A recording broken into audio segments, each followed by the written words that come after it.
안녕하세요. 30대 후반의 여자입니다. 끝나지 않을 것 같았던 명절이 끝이 났네요. 추석 잘 보내고 오셨나요? 저는 벌써 올해가 결혼 9년 차였기 때문에 명절을 시댁에서 먼저 보내야 한다는 것쯤은 너무나 익숙한 편이었습니다. 이남 3녀 중에서 차남인 우리 남편은 결혼하지 않고 싱글로 살고 있는 아주버님을 대신해서 이 집안의 장남 노릇을 하고 있었고, 저는 그 옆에서 팔자에도 없는 맏며느리 노릇을 덩달아 하며 시집을 오고 가던 사람이었어요. 그냥 결혼하면서부터 이렇게 사는 게 너무 당연했기 때문에 그 사이 한 번도 힘들다고 토를 달거나 남편한테 쓴소리를 한 적도 없습니다. 우리 남편이 아니면 혼자 사는 불쌍한 아주버님을 매번 명절마다 북적대는 가족들 틈에 데려와야 하는 게 아니냐면서 시어머니가 하도 큰아드니 걱정만 늘어져라 하셨는지라 제가 거기에 감히 내 남편이 더 불쌍하지 않냐는 말 한마디를 할 수가 없었죠. 저도 참고 남편도 참고 살다 보니 시부모님도 우리 남편을 맏아들로 거의 바꿔서 생각을 하기 시작했고, 뭐 그렇게 제가 9년째 이 집안의 제사를 책임지고 있게 되었네요. 제가 맏며느리로 군림을 하고 있는 저희 시댁은 지방에서도 정말 총구석에 들어가 있는 집입니다. 그나마 시어머니가 밭일을 하면서 시장에 내다 팔던 돈으로 자식들을 건사시켰다고 하시고, 시아버지는 젊은 적부터 무능함의 극치였다고 해요. 그 소리를 저는 남편을 통해서 그 입으로 직접 전해 들었고요. 하도 시아버지가 가장 노릇을 못하니 시어머니가 자식들 공부를 악바리처럼 시켜가며 어떻게든 경제적으로 독립을 할 수 있게끔 가르치셨다고 합니다. 그런데 이놈의 자식들은 제 남편을 빼놓곤 아무도 제대로 머리를 쓰거나 굴려볼 생각을 하지 못했고, 결국 대학이며 멀쩡한 직장에 취직을 한 건 제 남편 하나뿐이었습니다. 그 길로 남편은 서울에서 완전히 자리를 잡았고, 그 아주버님이나 새 시누이들은 지 오빠 콩고물을 얻어먹겠다고 서울로 따라 이사를 왔어요. 그러다 운이 잘 풀린 건지 아주버님은 장사를 시작하셨다가 나름 중박을 치시고는 현재 자기 집도 사고 차도 산 채로 혼자서 살고 계시고, 시누이들은 둘은 시집가고 하나는 취업 준비를 하고 있는데 지금은 어쩌고 있는지 잘 모르겠네요. 아무튼 이 집안에서는 누구 하나 정말 잘났다고 할 사람도 없고, 누구 하나 힘들 때 도움을 요청할 수 있겠다 싶은 사람 하나가 없었습니다. 모두 다 저희 부부의 등골만 빼먹으려고 작정을 한 사람들 같았어요. 저희 남편은 잘 살고 있음에도 자기 집안일에 관심 자체가 없어서 장남이기를 포기한 아주버님을 대신해서 매번 제삿날에 음식 준비하라고 시부모님께 용돈도 두둑이 보내왔고요. 또 가장 먼저 명절에 시댁에 가서는 여기저기 찾아오는 친인척 애들 세뱃돈도 책임지고 주고, 장남 노릇 한다면서 시부모님이 필요하다 하시는 돈이 있으면 매번 재빨리 보내드리곤 하면서 경제적인 책임까지 엄청 지고 살았습니다. 무뚝뚝한 편인 남편은 이런 걸 저한테 시시콜콜 말하면서 허락을 받고 돈을 지불하지 않은 채 모른 척 제게 비밀로 하고는 자기 혼자 돈을 보내드리곤 했죠. 엄연히 남편이 벌어오던 돈이긴 했으나 저희가 부부이고 우리가 함께 일고 나갈 가정이 있는데 자기 혼자 지 시댁을 챙기느라 돈을 펑펑 쓰는 남편이 참 야속하고 밉기도 했습니다.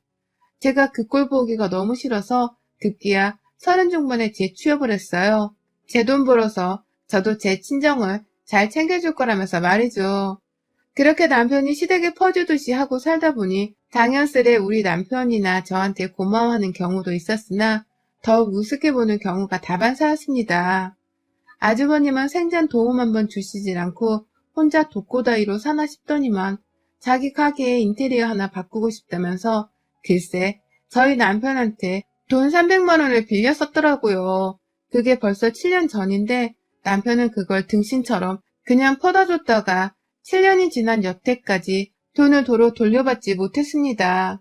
지 형인데 돈 달란 말을 어떻게 하냐면서 아주버님 앞에서는 그 돈에 대한 말 한마디조차 꺼내지 못하고 있어요. 정말 세상의 등신도 이런 상등신이 따로 없다니까요. 그런데 그뿐만이 아닙니다.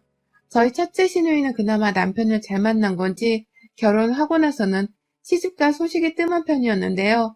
둘째랑 셋째 시누이들은 정말 제 남편 없으면 숨도 못 쉬는 머저리들이었어요. 둘째 시누이는 자기 결혼할 때 결혼자금은 대달라며 다른 사람도 아닌 저희 남편한테 부탁을 했습니다. 자기도 시댁에 꿀리고 싶지 않다나 뭐라나 하면서 말이죠. 왜 지 결혼하는데 필요한 돈을 우리 남편한테 부탁하는지는 모르겠지만 남편은 또 그걸 좋다면서 허락을 했더라고요. 얼마나 꼬졌는지는 잘 모르겠지만 신우이가 결혼 끝나고 나서 저한테 한다는 말이 언니, 오빠한테 고맙다고 전해줘요. 나 오빠 아니었으면 이 식장 예약도 못했어. 라고 하더군요. 그때 저도 알았죠. 내 남편이 지 동생 식장까지 직접 예약을 해줬다는 걸 말입니다. 그 후로도 저 아플 때나 바쁠 때에 상관없이 애를 낳고서는 자기 부부 데이트를 간다면서 상의도 없이 지혜를 저녁에 맡겨놓았다가 밤 12시가 다 되어 찾아가기도 했고요. 저희 친정에서 때마다 김장을 보내주는데 그거 한번 맛보고 나서는 자기 남편이 너무 좋아를 한다면서 철마다 집에 찾아와서는 우리 엄마 김치를 탐냈어요. 한 박스만 담아달라면서 지네 집에서 락앤란 통을 가져와 구걸하는 최악의 모습까지 염치 없게도 잘 보이곤 했습니다. 기분 나쁜 척을 하고 떨떠름한 표정을 많이 지어 보여도 시누이는 절대로 눈 하나 깜빡하지 않은 채 저한테 달라는 건 다 부탁했어요. 제가 거절하지 못하고 다 해준다는 걸 저뿐만 아니라 제 남편도 다 퍼주는 스타일이라는 걸 누구보다 잘 아는 영리한 애였어요. 그런데 이게 끝이 아니었습니다. 남은 막내 시누이까지 있었죠. 여전히 30을 넘고서도 취업을 하지 못하고 있는 막내 시누이는 더하면 더했지 절대로 덜하지 않았습니다. 사사건건 내 남편한테 자기 자취방 월세에 학원비까지 보내달라는 소리를 잘도 했고요. 급기야 그렇게 돈을 빌려대고서도 용돈이 필요하면 용돈 달라고도 내 남편한테 부탁을 하더라고요.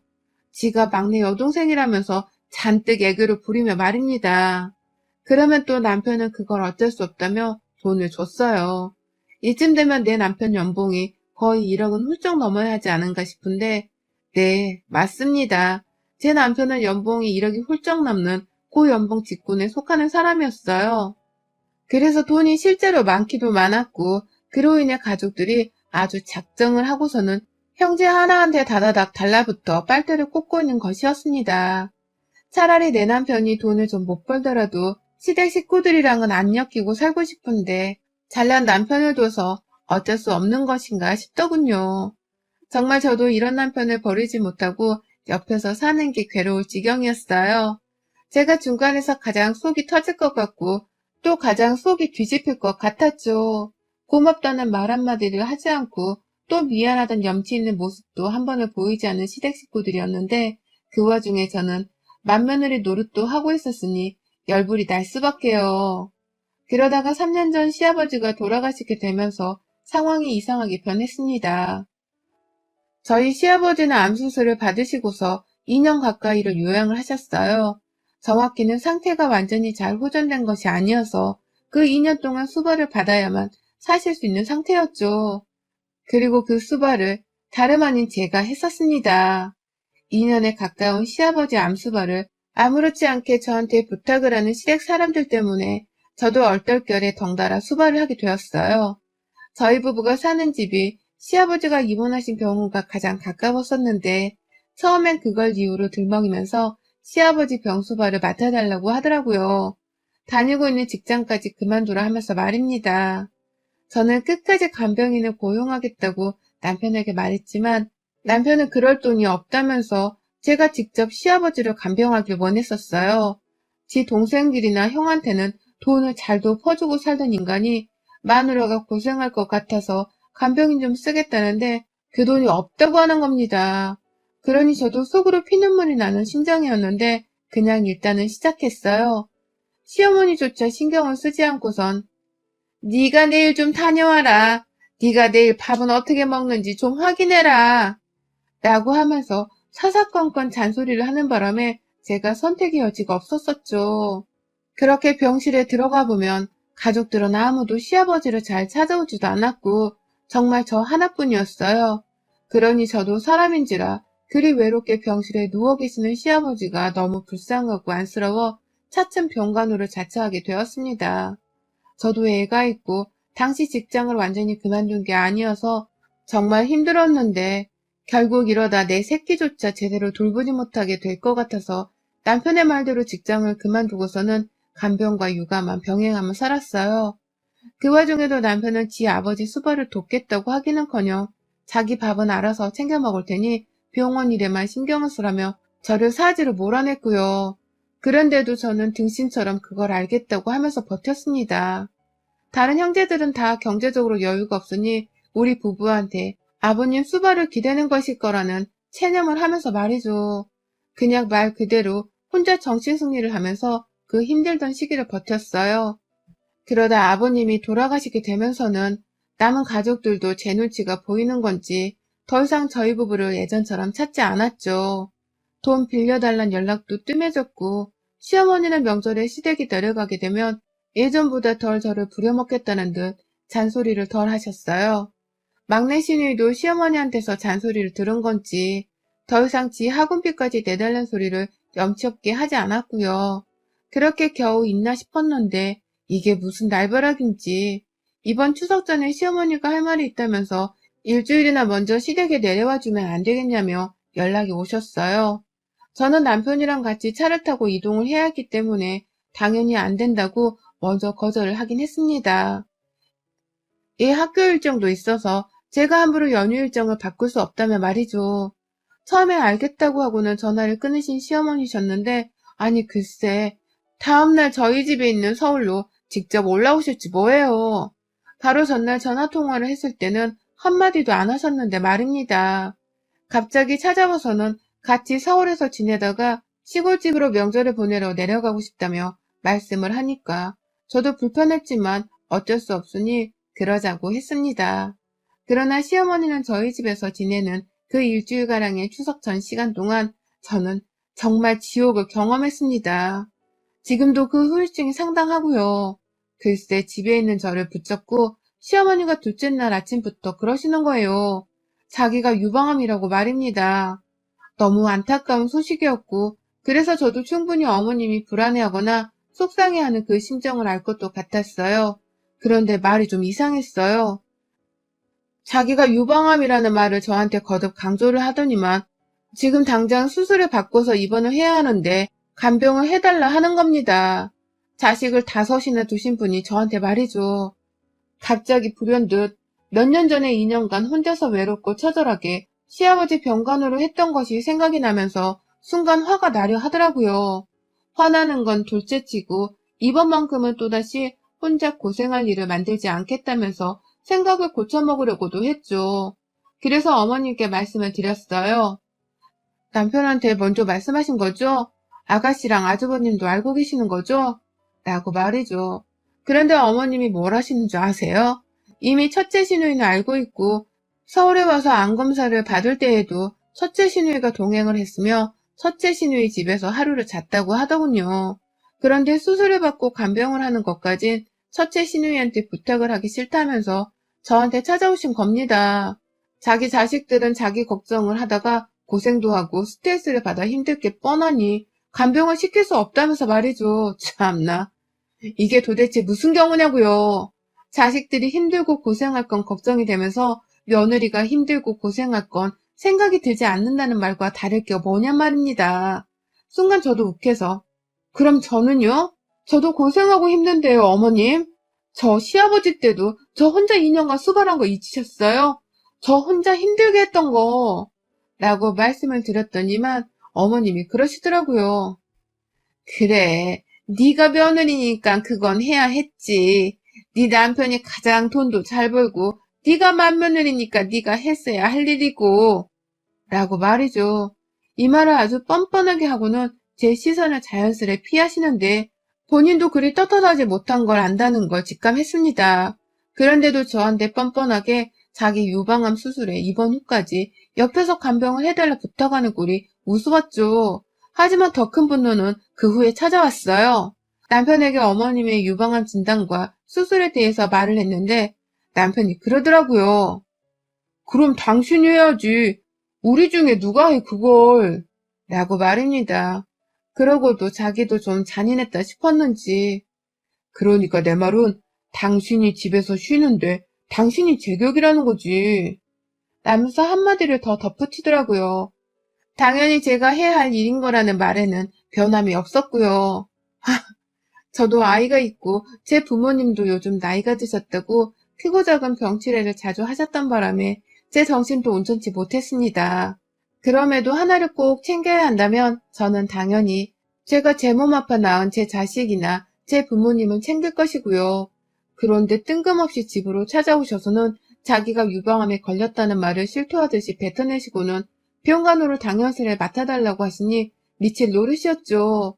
게다가 저랑 같이 집에서 가정주부로 살고 있는 첫째 시누이도 이미 어머님의 병을 알고 있다는데 어째 한번 이런 부탁을 할 때에 먼저 전화를 해서는 자기 엄마를 잘 부탁한다는 양해를 구할 생각도 못하고 있는 건지. 정말 철딱서니가 없는 건 둘째치고 이런 염치 없는 사람들이 하나같이 내 시댁 식구란 생각에 진절머리가 날 지경이었습니다.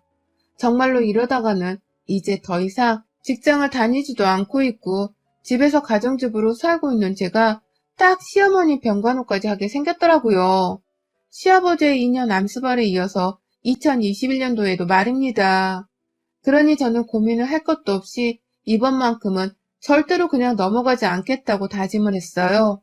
그 와중에 저희 집에서 며칠 더 묵으면서 자기 수술 날짜가 다 와가는데 빨리 결정을 하라고 보채는 것도 모자라 안부 연락조차 한 번을 제대로 하지 않고 지내던 큰 아주버님에 이어서 둘째 시누이 그리고 막내 시누이까지 다 같이 작정을 한 듯이 저한테 전화를 해서는 자기 엄마를 잘 부탁한다고 미리 밑작업을 하듯 인사를 건네는데요.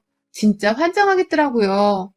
이 집안 식구들이 나를 쏙 빼놓고서는 자기들끼리 뒤에서 속닥속닥거리며 또다시 며느리한테 부모 병수발을 들게 하자고 작전을 짰다는 것이 한눈에 보일 지경이었습니다.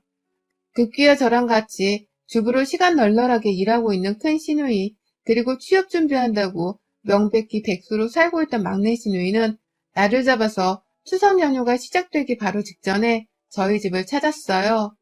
저희 부부가 어머님을 모시고서 시댁으로 내려가기 전날이었어요. 자기 엄마가 지방으로 다시 내려가기 전 얼굴 한 번은 보겠다면서 감히 제 집안에 연락도 없이 들이닥쳤더라고요. 지 엄마가 한 것처럼 똑같이 말입니다. 그리고는 글쎄 시누이 둘이서 번갈아 가며 말하더라고요. 우리 사는 게 너무 바쁜데 언니는 우리보다 여유가 있으니까 언니가 우리 엄마 간병하는 게 맞지. 언니가 안 하면 우리가 간병인을 써야 하는데 설마 간병인이 언니보다 우리 엄마를 잘 돌보겠어요? 아니잖아요. 언니가 우리 아빠 병수발도 그렇게 잘 들었는데 우리 엄마 병수발은 그때 경험이 있으니 완전 껌일 거 아니야. 그리고 언니는 우리 집 맏며느리기도 하고 라고 하면서 말입니다. 노인의 병간호를 하는데 쉬운 게 어디 있나요? 이전에 병간호를 한번 해봤다고 해서 껌일 건 또 뭐냐고요. 병수발이라는 건 매 순간 힘들고 괴로운 거고 그 상대가 내 부모여도 죽겠는데 내 부모도 아닌 시부모이면 속에서 얼마나 천불이 나겠냐고요.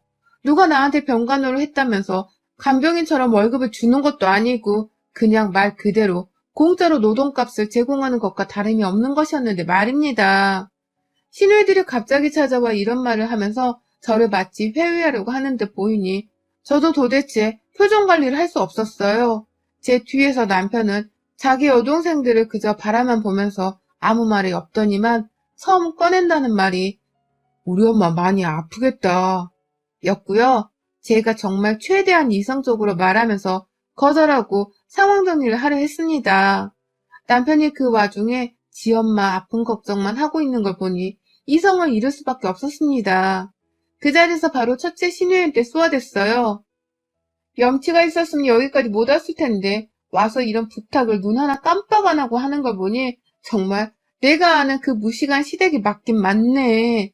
지 아버지로도 모자라 이젠 하다하다 지들 엄마까지 나한테 떠넘기려고 하는 걸 좀 보소. 내가 2년간 니들 아버지 병수발 드는 동안 니들이 나한테 힘내라고 말 한마디를 따뜻하게 해준 적 있니? 아니면 수고하라고 용돈을 쥐어준 적이 있니?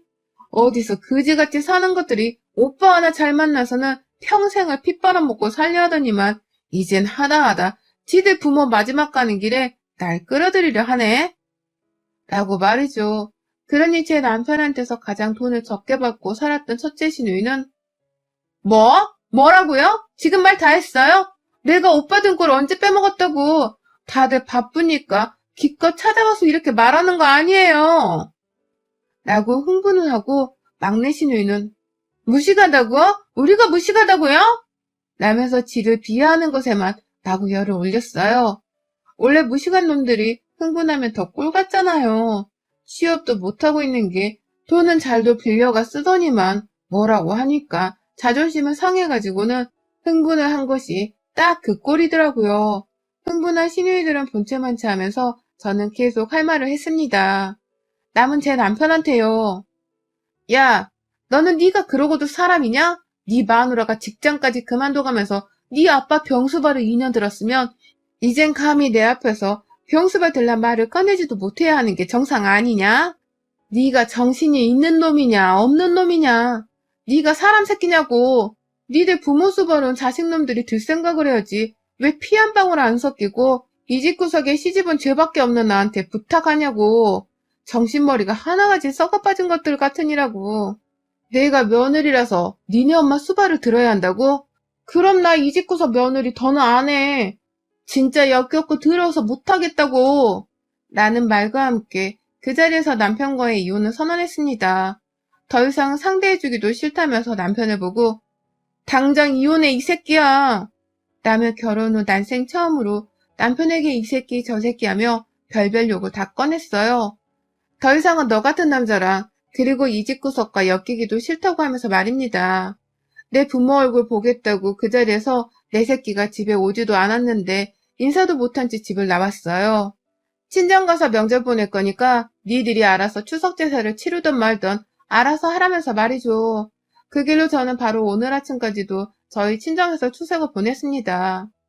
친정 부모님이 집에 가지 말라고 홍군형을 내고 붙잡으려 하는 걸 제가 단판을 지어야겠다면서 집을 찾았어요. 추석 연휴 전날에 구청에서 떼간 이혼 서류를 들고서 말이죠. 추석을 일찍 보내고서 바로 집에 들어와 저를 기다리던 남편은 계속해서 연락을 했었습니다. 추석 전 시댁을 내려가기 전에도 저를 데리러 왔다며 친정에 왔다가 저희 부모님한테 거의 쫓겨나다시피 맞고 도망쳤거든요. 그 길로 혼자 애 데리고 명절 보내러 시댁 가서는 내내 저한테 화가 풀렸는지 연락을 했고요.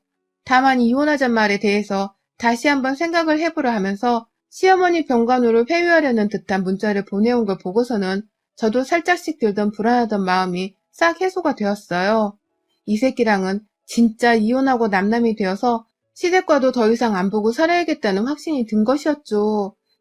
그래서 친정 식구들 싹 데리고 와서는 집에 들어갔어요. 친정 식구와 사촌 남동생까지 나서서는 저희 집에 들어와 제 물건들을 싹 빼는 걸 도왔고 저는 저대로 얘 앞에서 어떻게든 심한 소리를 안 하겠다며 남편을 데리고 작은 방에 들어갔어요. 이혼하자고 서류를 내놓으니 남편도 처음엔 사인을 안 해주려고 하다가 저희 가족들이 왜 이렇게 오래 걸리냐면서 방 안까지 쳐들어와 사인하라고 하니 남편은 벌벌 기면서 그걸 또 시킨다고 사인을 하대요.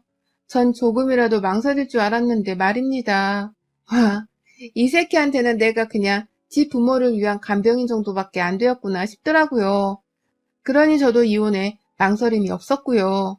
연휴 끝나자마자 관할법원에 가서 이 서류는 제출을 하려고 합니다. 제가 알기로는 시어머니 수술 날짜가 추석 끝나고 바로 있는 걸로 기억하는데 아이고 우리 시댁 어쩌면 좋아요. 간병인으로 부려먹으려 한 며느리는 이혼을 하게 되었으니 지들끼리 또 내 남편을 부려먹거나 어떻게든 돈 한 푼 안 쓰려고 발악을 하겠죠.